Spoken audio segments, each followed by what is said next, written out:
This is the second video in a series on compassionate self-awareness.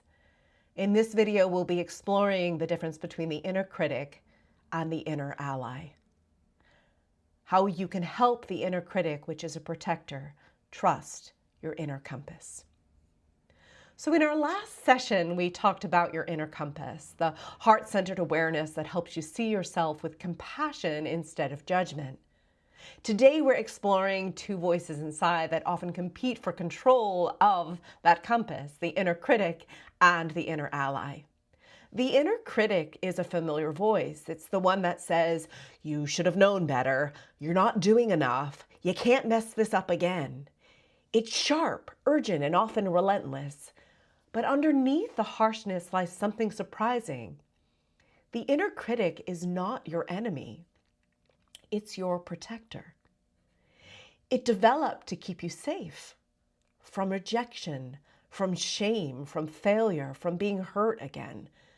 Somewhere in your past, it learned that being hard on yourself was a way to stay in control, to prevent mistakes, to earn love or safety. So when you hear that inner critic rise up, it's not attacking you.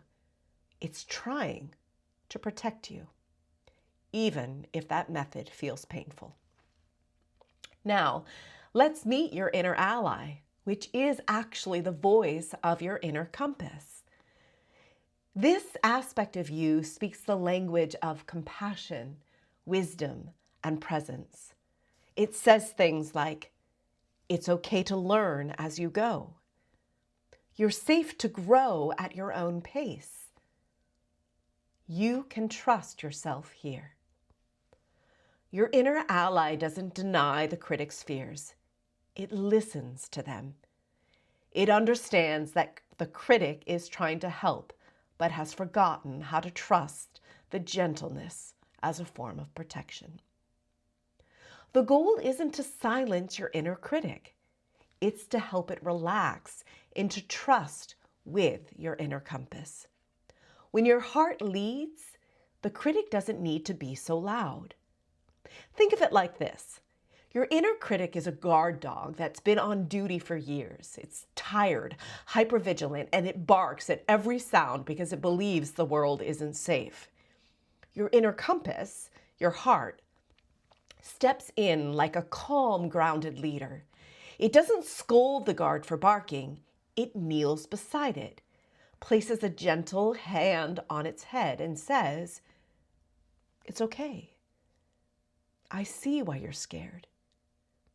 You've done such a good job keeping me safe. You can rest now. I'm here."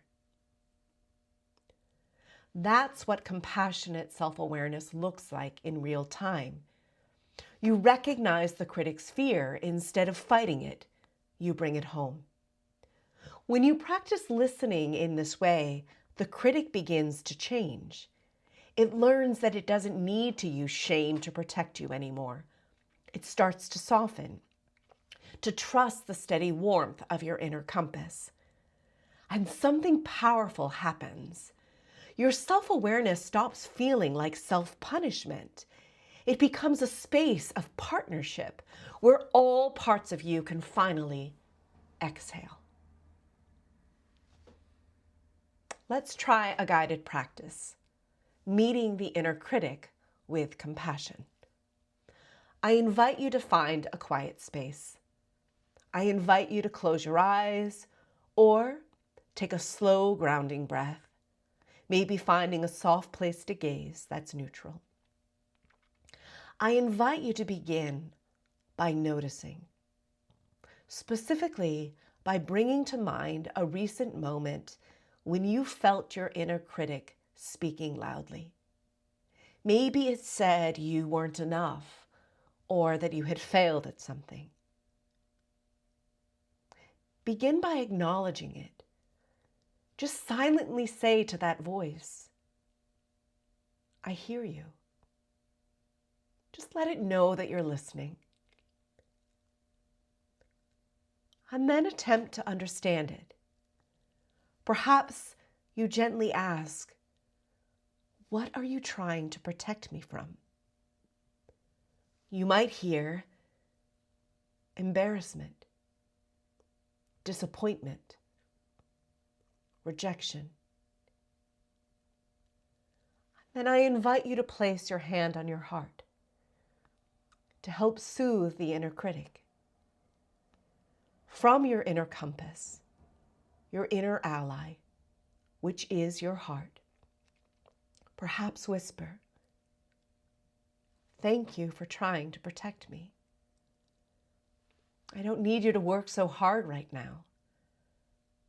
I'm safe, and I can handle this with kindness."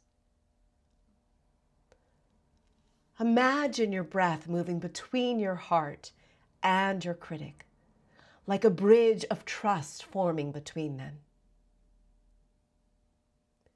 Stay here for a few moments, letting that connection deepen.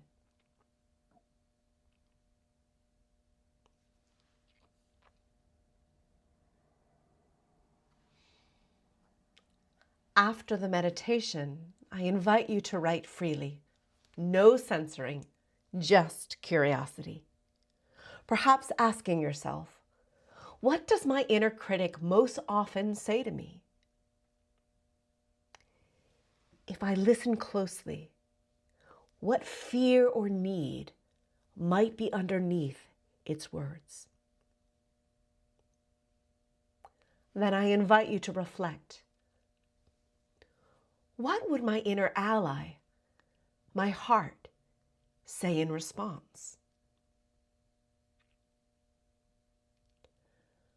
Imagine, how might these two parts begin to work together instead of against each other? It's important to remember, healing isn't about silencing your critic. It's about understanding it. When it feels seen, it can finally rest. Your inner critic once believed that love and safety came through control and perfection.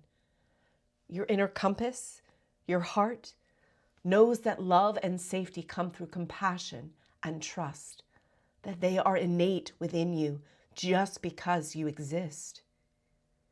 Each time you pause, breathe, and respond from your inner ally, which is your inner compass, you're teaching your protector that softness is strength. You're reminding all parts of yourself that they belong, that they can finally come home to peace. Thank you so much for joining me in this journey of compassionate self-awareness.